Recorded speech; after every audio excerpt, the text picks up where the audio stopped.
We are live on the RotoWire Fantasy Baseball podcast brought to you by Underdog Fantasy and Fantrax.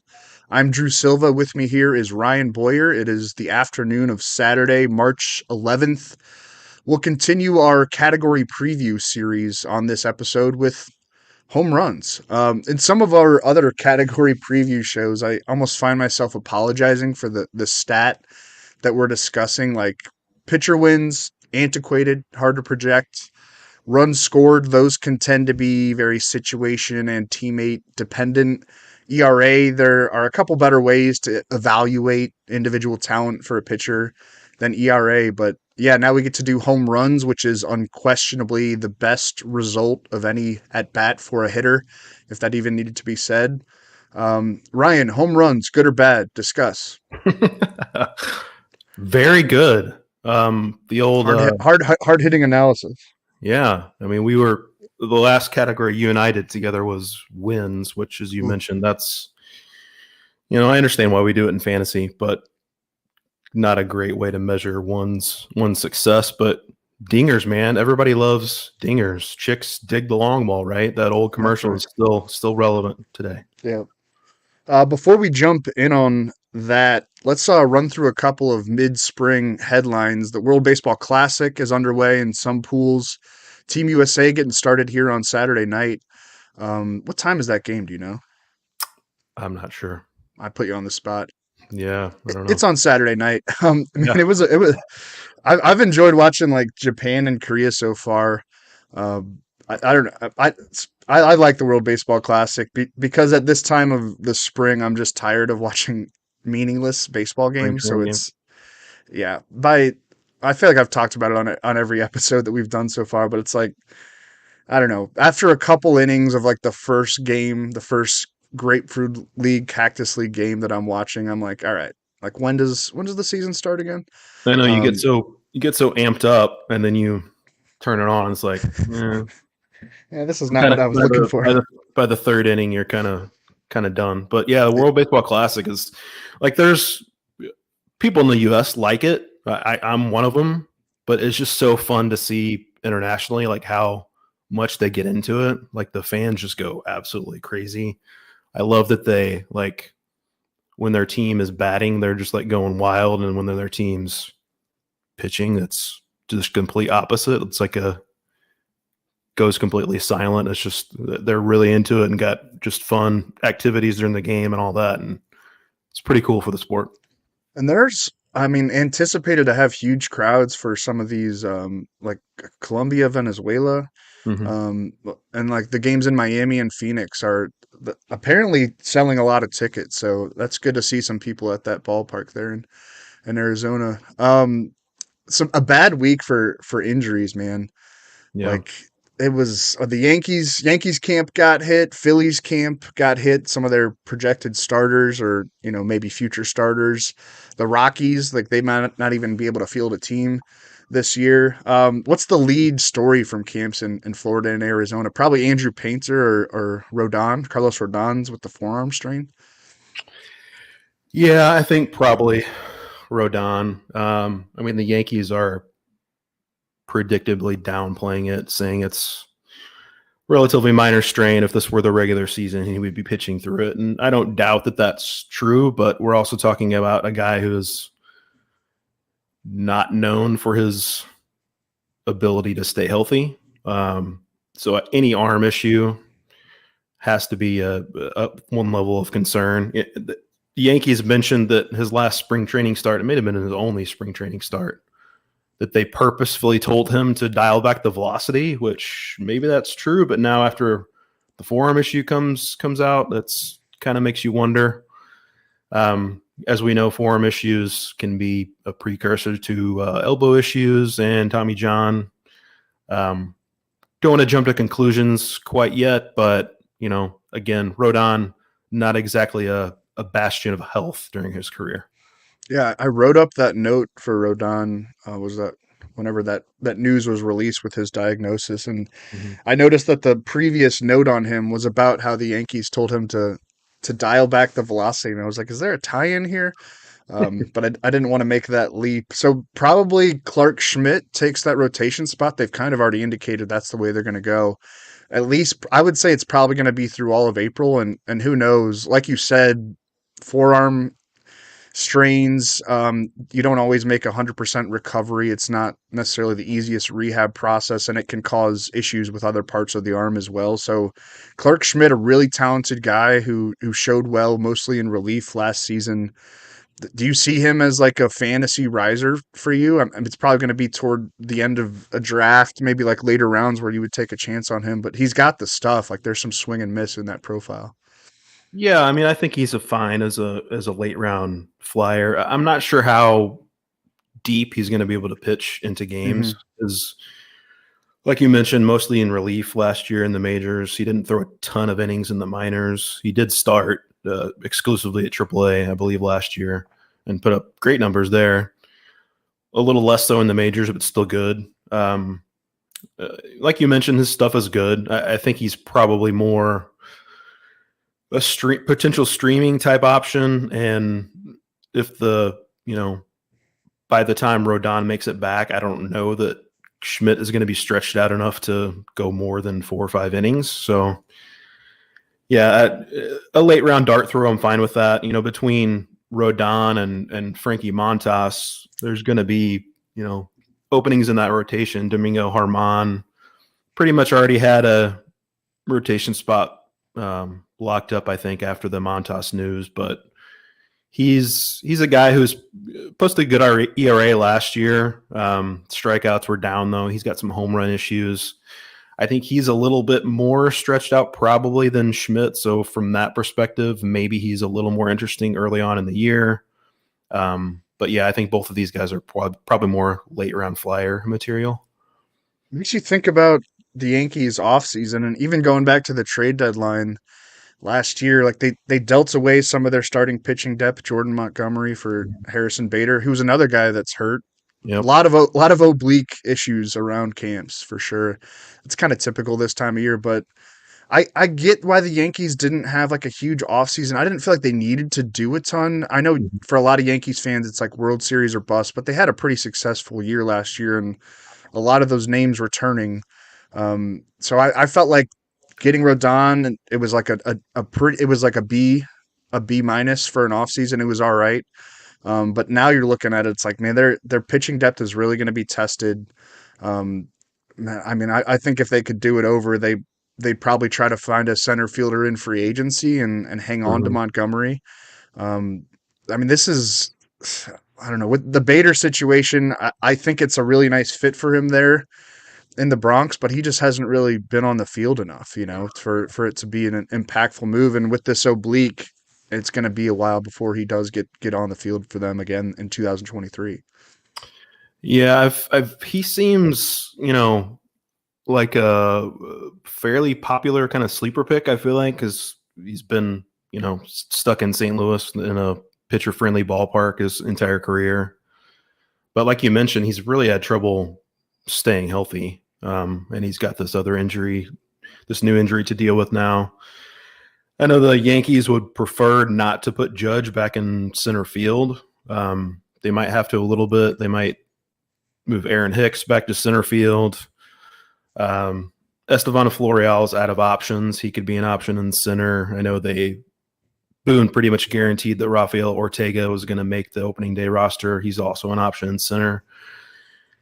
We haven't heard a grade on Bader's oblique strain yet, but hopefully it's going to be a relatively short absence. But yeah, injuries certainly hitting the Yankees hard. Andrew Painter, the news on that was that he should be able to avoid surgery. They're going to go the rest and rehab route. I feel like it was weird that it took him over a week from when he first experienced discomfort for them to come out with a diagnosis. I mean, some of that is just like, all right, he's getting second and third opinions. He's the probably the number one pitching prospect in all of baseball. Incredible minor league numbers and only 19 years old, but there was talk of him making an impact for the Phillies this year. It's probably too early to say that's not going to happen, but I'm going to go ahead and say that's probably not going to happen. I think they're going to be very careful with this situation. And when he does get back to pitching, it's going to be in like extended spring games. and then at their Florida Complex League affiliate, and it's going to be kind of a slow climb back for him. If we do see him, I think it's going to be like very much down the stretch, and I think the focus now moves more toward 2024, possibly the opening day rotation in 2024 for him. Yeah, I mean, I think he had an outside shot to make the opening day roster this year before there was chatter. There was chatter. Yeah, Dave Dombrowski, he's forever a flags fly forever for lots of forevers. GM. So, yeah, I mean, Painter is going to be out multiple months, not going to throw it all for 4 weeks. And a sprain is a tear. It seems like it's a low grade tear. So maybe he can pitch through it. His potential rotation mate, Aaron Nola, I know had a partial UCL tear years ago, and he's been pretty durable since then. It can happen, but yeah, I think we're mostly looking to Painter in Dynasty now. I think in redrafts, there's just a ton of risk there. Ranger Suarez had a little bit of a soreness issue, but it seems like they're downplaying that too. So, hopefully, yeah. Did you have more of an update on that? No, I mean, I saw the same thing you did. He, pulled out of the WBC. They think it's relatively minor, but again, talking about a forearm, you got to have at least some level of concern there. Yeah, I mean that Phillies rotation, all right, I love Wheeler and Nola, but there's going to be some depth issues there if either of those guys go down, or even if they go into the year, it's going to be Nola, Wheeler, Taijuan Walker, Bailey Falter maybe takes that number 5 spot. That's kind of the chatter right now. The reigning NL champs having a little bit of, I don't know, maybe more future issues than like immediate concerns. Yeah, I like Falter a little bit. The stuff isn't like overwhelming, but he's got incredible control. Spoiler alert, I think when Chris and I do our whip podcast tomorrow, Falter might have his name come up because that control is pretty pristine. But he's a more of a low ceiling kind of guy. But yeah, the depth in that rotation certainly being hit. They need Wheeler and Nola to stay healthy for sure. The Dodgers with Tony Gonsolin too, they're going to kind of take that slowly. That's an ankle sprain, right? Right. So it's nothing to be too concerned about, but he's probably not going to be in like the first couple of series. I think he'll probably open the season on the IL just because it seems like they want to play this really carefully, and they have the pitching depth to do it. Like Michael Grove, Ryan Pepio could take starts early on. I don't know if those guys are interesting for like a standard redraft season long league because you don't know what kind of role they're going to be in. They'll probably be like swingman types throughout the year. That's kind of how the Dodgers operate with like their number 4 and number 5 spots in the rotation. I really like Gonsolin. Obviously, there's a ton to like there. And I think he's still draftable, and maybe will even come. It maybe even is like more appealing because he's going to fall down from where he was because he'll have that little red tag next to his name. Yep. I'm into it. Yeah, that must have been a fairly significant sprain. I didn't hear any official diagnosis on that, but when Roberts comes out and says we're gonna take this slowly, that makes me think he's probably not going to be in the rotation in April. Maybe in the coming days we'll have a more clear timetable. But yeah, I would be more interested if they gave Bobby Miller and I'm blanking on the other guy, Gavin Stone.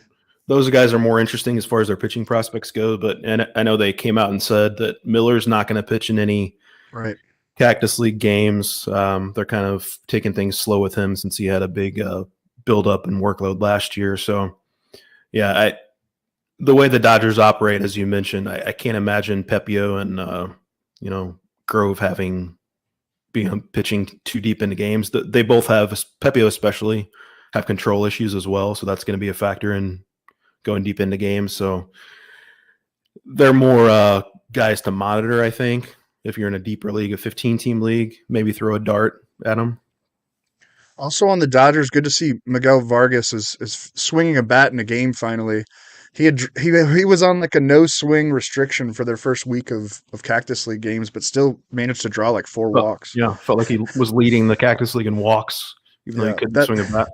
that's why we get tired of spring training baseball. But he was cleared to swing a bat on Thursday, and had a nice hit, I believe, a double, a hustle double.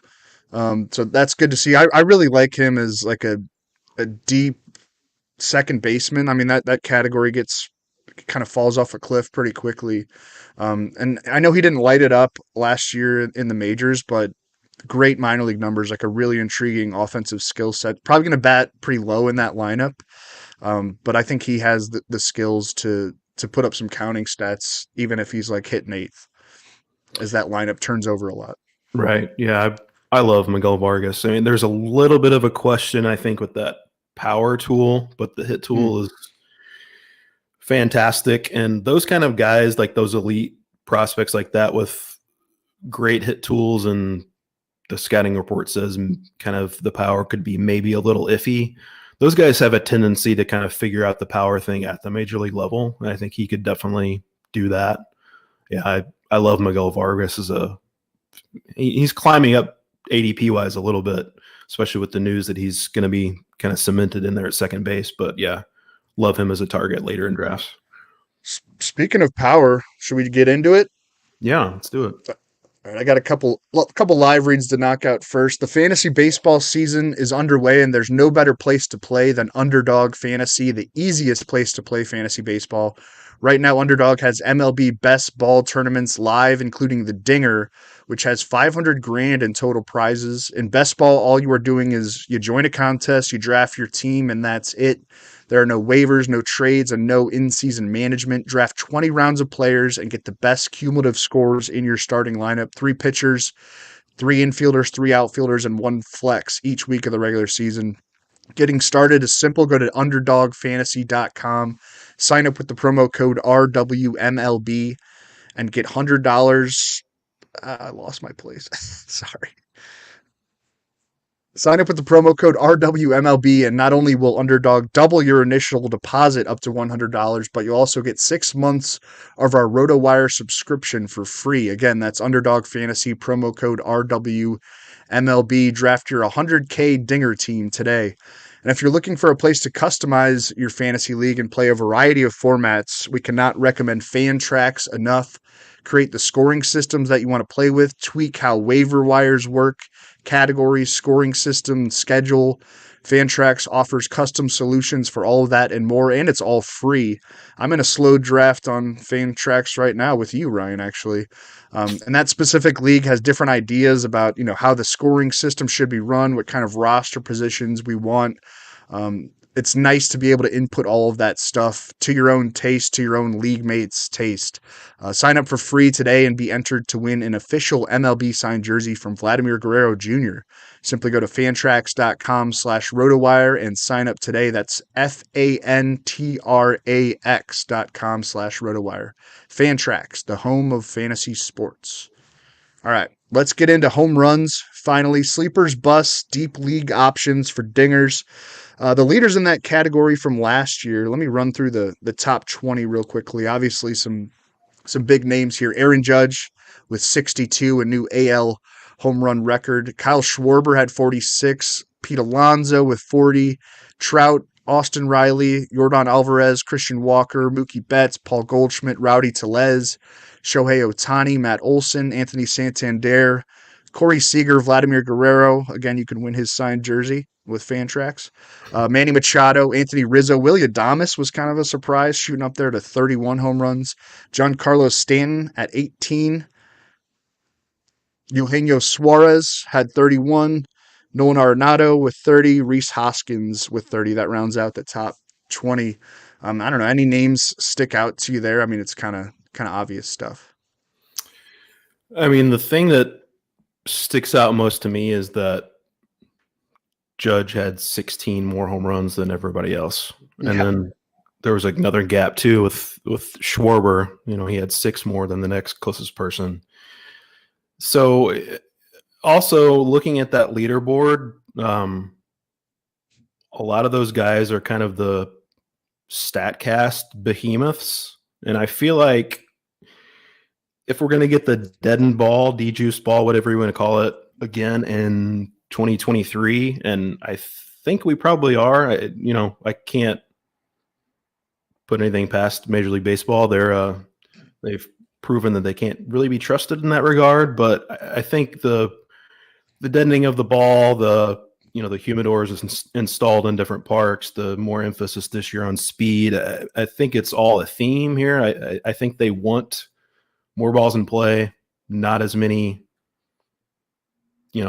3 true outcomes, lots of home runs. And I think in that kind of environment, the guys that are just monsters on StatCast perspective, the barrel rates, the max exit velo guys, they could have a significant edge because they don't need that. It doesn't matter what the ball is made of, basically, for them to hit home runs. Judge had a 26.5% barrel rate last year, which is just insane. Schwarber, a lot of those guys you see on that list you read off, just hit the ball incredibly hard. I think they could be in position to take advantage. See the smaller guys, we used to see be able to hit opposite field home runs in 2019, and with the rabbit ball, not really happening so much anymore. So I think those guys that have the standout StatCast data could be even more standouts from a home run perspective, just as Judge and Schwarber and those other guys showed last year. Yeah, I mean, there have been a lot of runs so far this spring. The pitch clock has really, I mean, it's created action. I love it, and man, we're gonna have to like give Rob Manfred credit for like saving baseball. I feel like, I mean, I've got like family members who don't usually watch spring training games who are like, I love this pitch clock.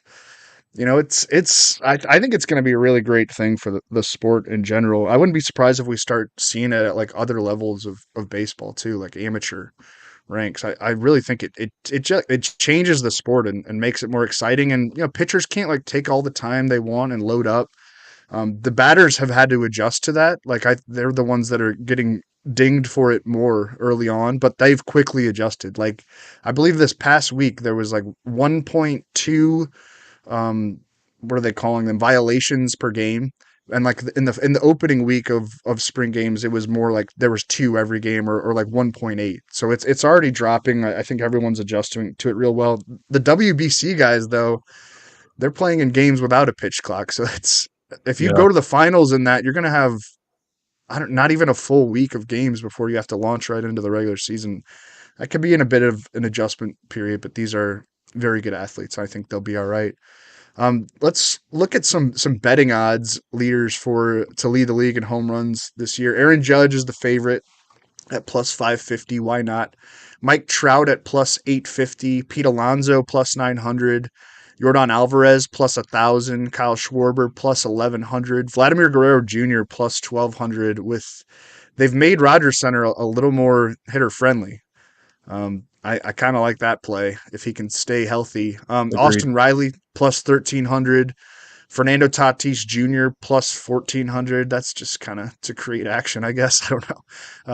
Shohei Ohtani plus 1,500. Matt Olson plus 1,900. That's an intriguing one.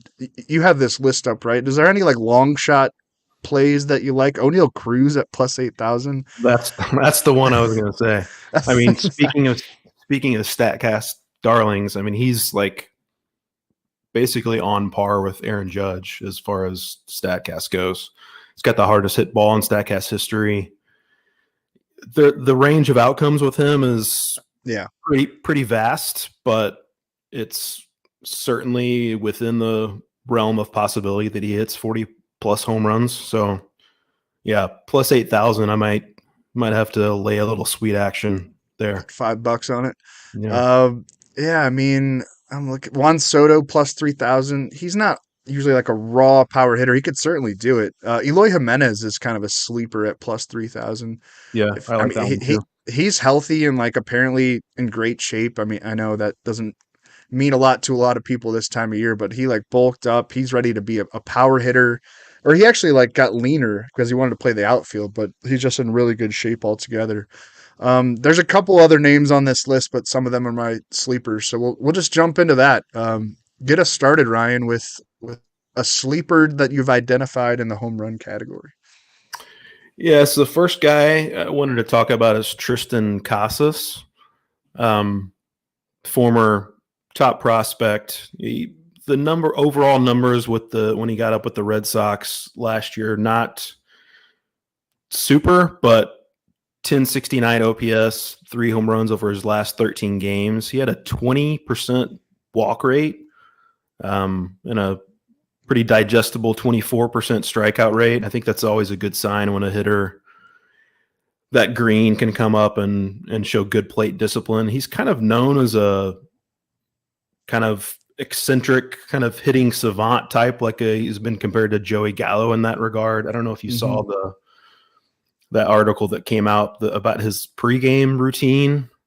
Yeah, how he was falling asleep in the clubhouse and sunbathing on the field and stuff like that, and it kind of rubbed veterans the wrong way. Nelson Cruz takes naps, and it works for him. Yeah, he's got his own nap room, but yeah, I think the Red Sox have more problems than Tristan Casas taking a nap. Right. Yeah, but as part of it with Casas, because the Statcast data was okay for him. Part of it, I will admit, is kind of anecdotal a little bit and kind of narrative. Like, I just trust that he's like a hitting savant, like I mentioned. Like, he really studies, and I think he's going to be able to figure it out. So peppering that green monster, sending balls over that green monster is going to be something that I think he'll be able to do. Or that short porch and right too. Yeah, curve it around that pesky pole. That's right. I love. It's not really a short porch, I should say, but yeah, that little inlet. Right. Yeah, I've been targeting him a lot as a corner infield option once I have first base covered. Hunter Renfroe is first for me, and he's a guy who shows up there on the betting odds leaderboard. I closed it out. What was it? It's plus 6,000 to lead the league in home runs. He's kind of known best for hitting homers, so he's not much of a sleeper with that reputation, but this is like really good middle round power bat at an average draft position right now in the 150, 160 range. Over the last 6 seasons, Renfroe has averaged 36 home runs for every 162 games played. The last 2 years between Boston and Milwaukee, an OPS of 812 spread across over 1,000 plate appearances. And a lot of that OPS comes from the slug rather than the OBP. His on-base skills can leave a lot to be desired. But now with the Angels, part of, I guess you'd call it like a future forward-thinking trade away from the Brewers so that they didn't have to pay his $11 million tab in arbitration. And he's not a perfect player, we can say that.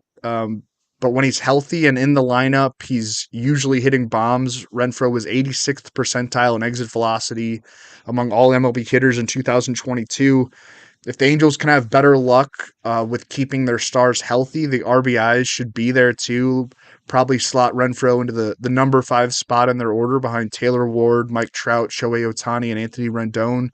That's pretty good if things go right. And they have some depth in that lineup too if some things go right. And Chris and I were talking about, how there's a lot to like in that Anaheim rotation as well. Maybe like this is the year where all the talk around the Angels is about Ohtani's impending free agency and that he's likely to leave.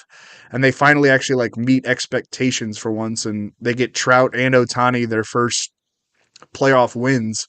Those two belong on the big stage. They're on the WBC stage right now, and Renfroe can be like a key cog in helping them get there with that lineup depth. He's going to hurt you in batting average. You know that going in, and it obviously gets dinged in fantasy leagues that count on base percentage, but the power total should be there at the end of the year, both home runs and RBIs. I really like him where he's being drafted right now. It just feels like a safe plug him in outfielder, and you're going to get 30 bombs and maybe 90 to 100 RBIs. Yeah, I'm with you on the Angels, by the way. I kind of actually like them this year. And one other thing with Renfroe, Angels Stadium, I feel like doesn't really have a reputation as a hitter's park, but it really has been. Yeah. I think as far as right-handed home run StatCast park factors, it's actually the same as American Family Field, I believe it's called now. So In Milwaukee, yeah. yeah. So I think at first blush, a lot of people are going to think, oh, it's a ballpark downgrade, but it actually might overall be a little bit of an upgrade for him. So yeah, I like the Renfroe call. Next guy I want to get into, Michael Conforto. I think you and I would probably both agree that if he's healthy, he's going to be fine. And it certainly seems like that's the case. He's finally over the shoulder issues. Home run in 3 straight games during spring training, showing off that rebuilt shoulder, I guess. He averaged 29 home runs per season from 2017 to 2019. I feel like it feels like he's older than he actually is. He actually just turned 30, so he's theoretically still in his quote unquote prime. His draft cost is really not a big issue right now. I think he might start to come up a little bit now that he's showing he's healthy, but he's been playing the outfield now, so that shouldn't be an issue. Really like Michael Conforto as kind of a bounce back guy in 2023. Yeah, I agree. And I think that ADP it's not going to tell you the whole story of where he's actually going to be drafted come draft season. Like, yeah, he's hitting bombs in Giants camp. The shoulder's healthy. He had trouble with like some throwing accuracy early on in Giants camp, but everything is fine now. And they could slot him in at DH if they need to. Like he's going to bring it with the offensive skills. Man, this Mizzou Alabama game is nuts. I don't know if you have it on. I know you're a Mizzou fan. I don't have it on. It's kind of killing me. So all right, we'll run through these real quickly.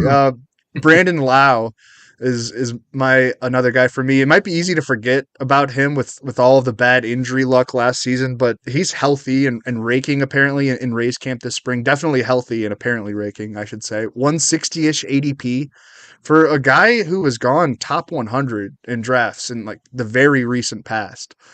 It can be difficult to find power at second base, like we talked about, which just adds to the overall appeal for me with Lau this year. Only played in 65 regular season games for Tampa Bay in 2022. Just 8 home runs, 25 RBIs, a 691 OPS. But between 2019 and 2021, an 870 OPS in a sample size of more than 1,100 plate appearances, 70 home runs in 287 games in that 3-year span. 2.5-year span. He fell just shy of 40 home runs in 2021 alone. Definitely a player that could benefit from the ban on shifting too to help his batting average. And the power is going to be there, as long as he's not on the IL. And it's not like there are serious durability issues with Lau. Again, he's a full go this spring. We'll see what the lineup spot winds up being. The Rays like to change it up a lot, but it's safe to say that he's going to be within the top 4 and probably just moving around in that top 4. Maybe best suited for cleanup given his offensive profile. So like Yandy Diaz, Wander Franco, Randy Arozarena hitting right in front of him, filling up the pond.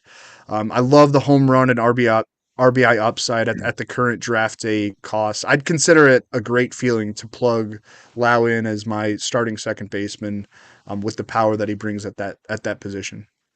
Sure. I mentioned the StatCast darlings that could be elevated more in this offensive environment.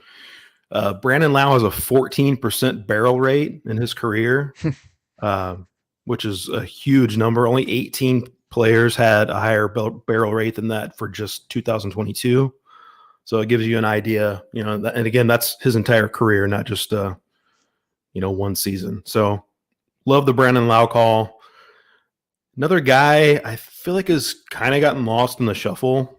Marcell Ozuna. I mean, he's obviously got his deficiencies. I think he's pretty much DH only right now, but Brian Snitker has come out and said that he's going to have a role in this team. I think he's going to get regular at bats. His 162 game average with the Braves, 34 home runs.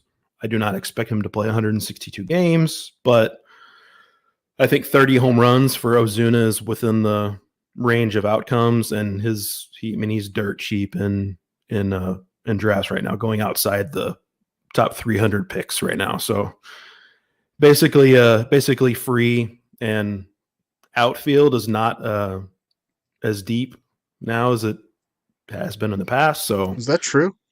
yeah, I kind of think it is.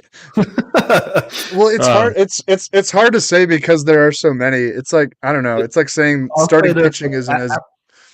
yeah, I'll say this, after like the top 25 or so, like there's a huge glob of guys that like might be good.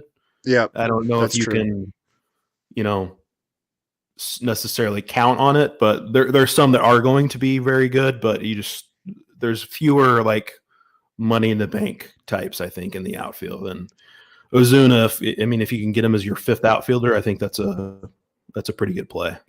There's a lot of guys that just feel like they're the same. But I wonder how, the potential big spike in stolen bases might change that landscape. It's going to be a really interesting season for fantasy. It's a lot of the stuff's hard to project, how the new rules are going to, the bigger bases are going to affect everything.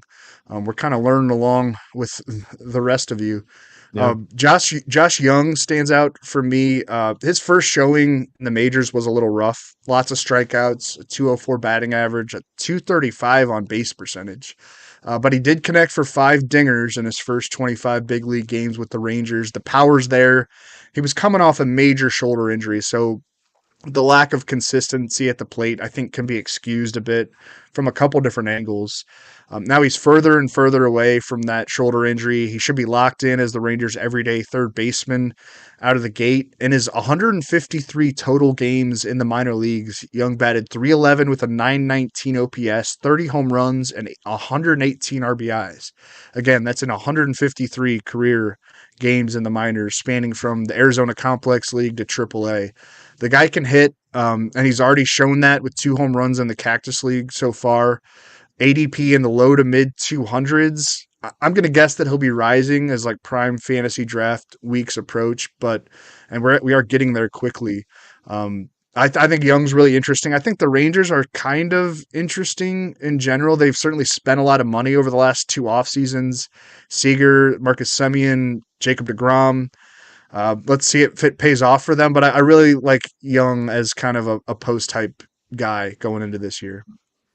Yeah, I'm into it. I'm kind of throwing 2022 out for him, coming back, as you mentioned, from a major surgery. And he did hit for some power. But the strikeout rate, it wasn't really an issue for him in the minors. I don't think we need to worry about that. And I think at third base, he's going to have plenty of leash. So yeah, I like the Josh Young call. I see in the chat section, Matt Gibson mentions Brandon Belt as a potential target for late home run. Toronto?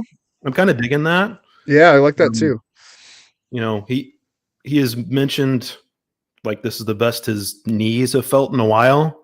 We certainly can't count on Brandon Belt staying healthy, but how many home runs did he have in 2021? A lot. He crazy in like a limited number of games. Or something. Yeah, and like fewer than 400 plate appearances. Like if he's healthy, is admittedly a major if.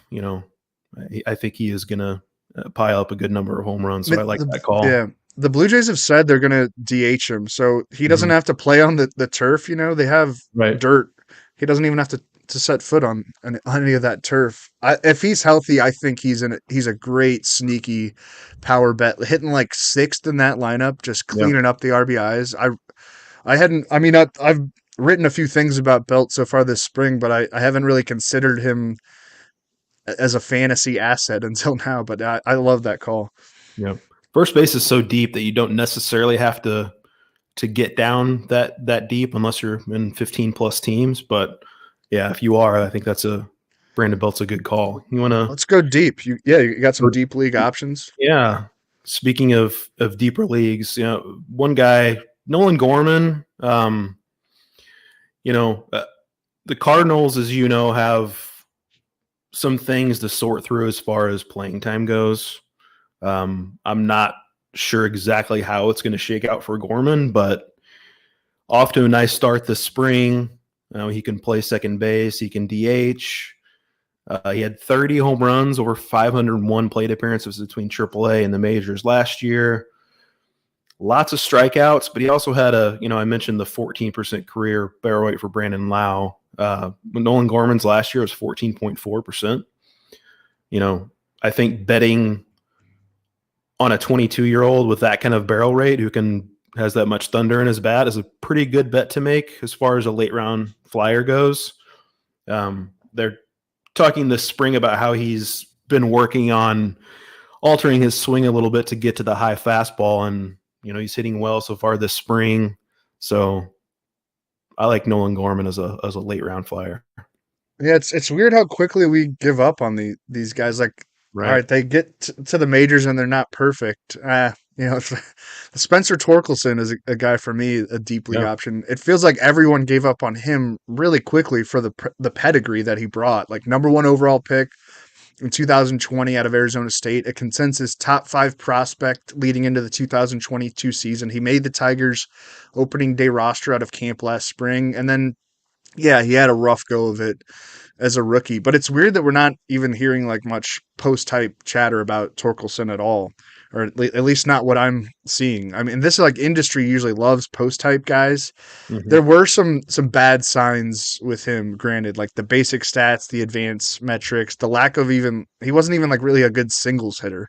A 203 batting average, a 285 OBP, 319 slugging percentage in his first full major league season, but one positive, he did come in okay in terms of exit velocity, 78th percentile in both average and max exit velo among all MLB hitters. That's kind of encouraging when he did make contact, and he's been connecting with authority so far this spring. I believe he's already up to 10 different batted balls at 101 miles per hour or better so far in the Grapefruit League. No homers yet, but a few doubles.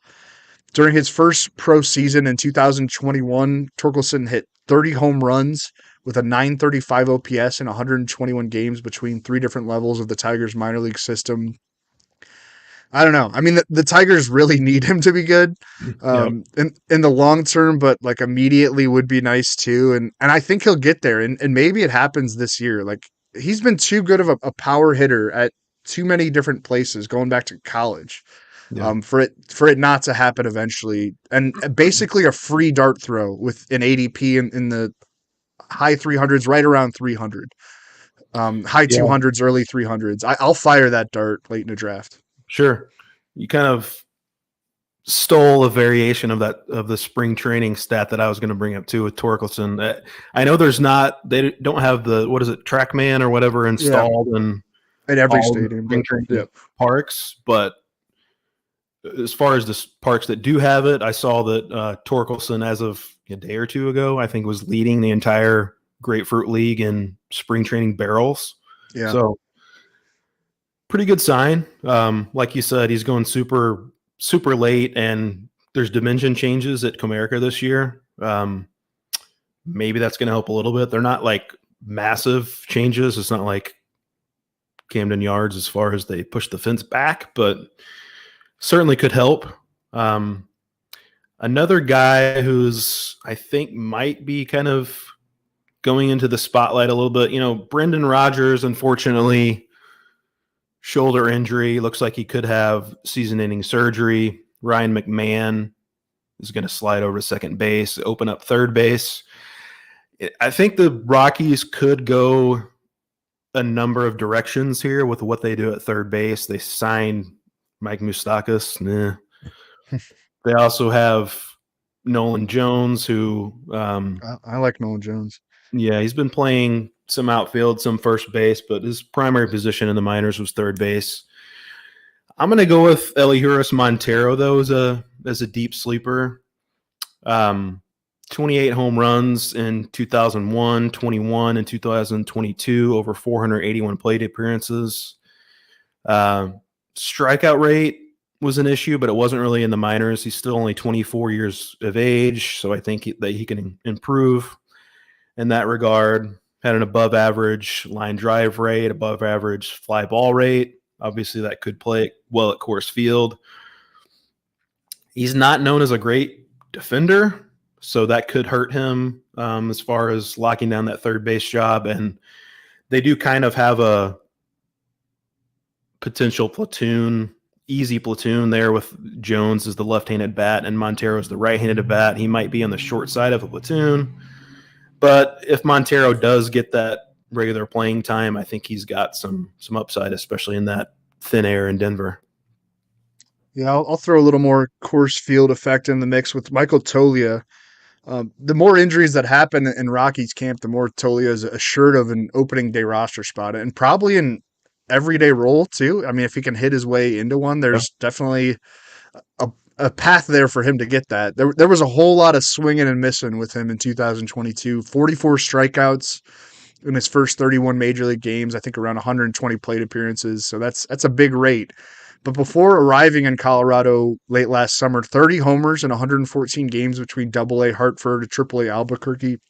He worked on his barrel accuracy and timing to the ball over the offseason. That can be a common spring training trope, like, the best shape of his life stuff, or he's adding a pitch. We know all the storylines. But I read that article. I think it was on The Athletic, and Tolia at least seemed very aware of what he needed to do to improve, what went wrong for him in his first taste of major league action last year. And yeah, with Bouchard and Grichuk and Rogers and already out for a while due to injuries, and you've got Chris Bryant with plantar fasciitis too, there would seem to be that path that Toglia needs to get regular at-bats. ADP's in the 500s, essentially a waivers guy. You don't necessarily have to draft him.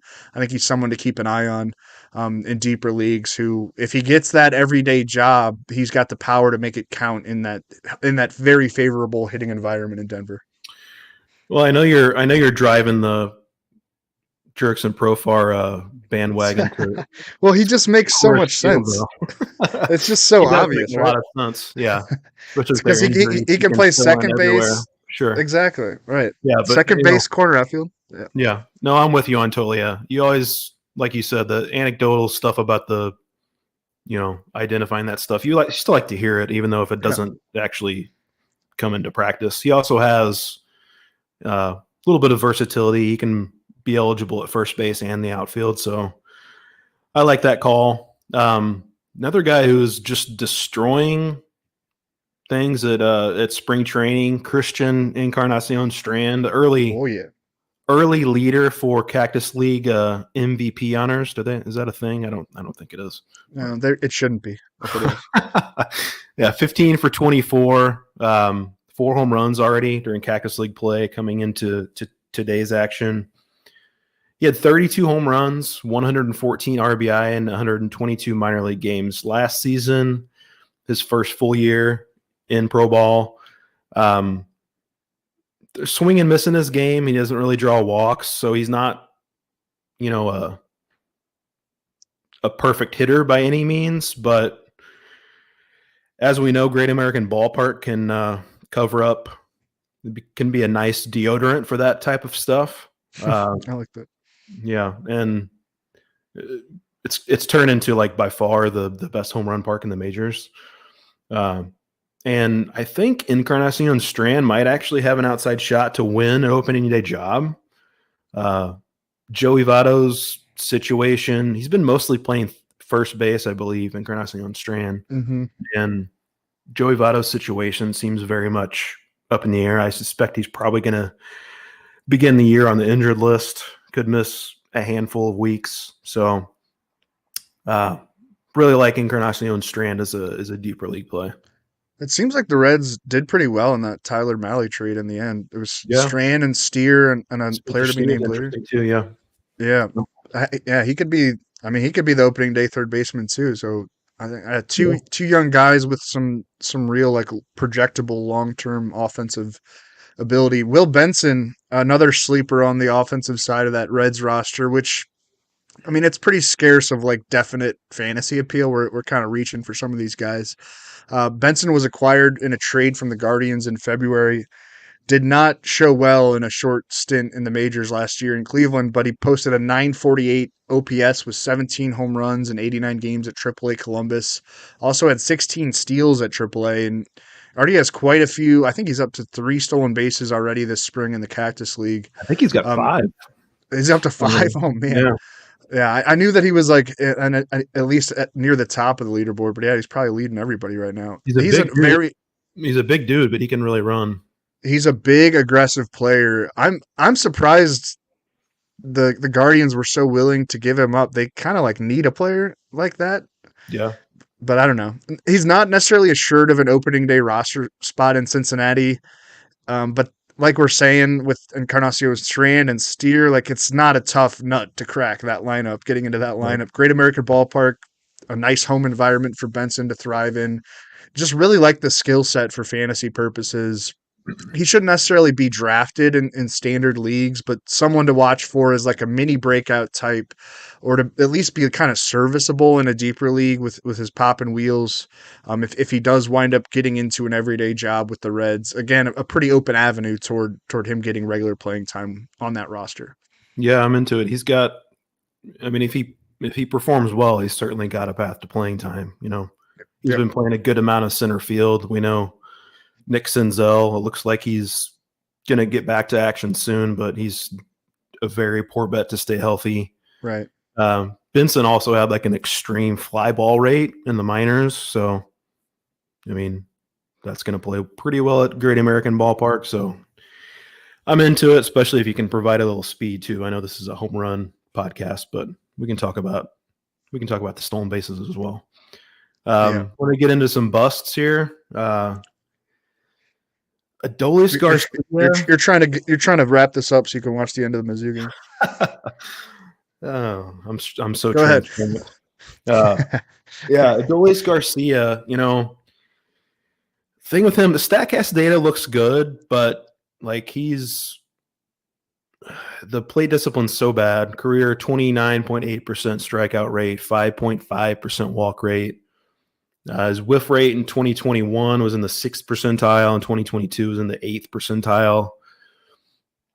He's, I think, older than what most people would assume because he's still feels relatively new to the majors, but he's already 30 years old.